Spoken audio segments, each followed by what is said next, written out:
কাল রাত্রে ফিরে বেশ ঘুমিয়েছি, চোখ মুখ ফুলিয়ে সকালবেলায় চলে গেলাম লিচু পাড়তে।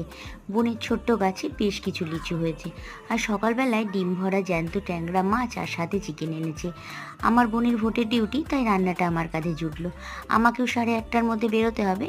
তো আলু পটল দিয়ে ট্যাংরা মাছের ঝোলটা রান্না করে বোনের হাজবেন্ডের ঘাড়ে মাংসটা চাপিয়ে দিয়ে বেরিয়ে গেলাম। বাবা যাচ্ছে আমার সাথে, বাবা যাবে পিসিমণির বাড়ি, আর আমি যাব কলকাতা।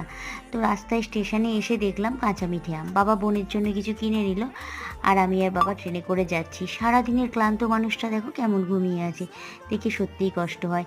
সব সময় এত বয়স হয়ে গেলেও আমাদের আপদে বিপদে সব সময় পাশে থাকা মানুষ একজন, আমাদের বটগাছ।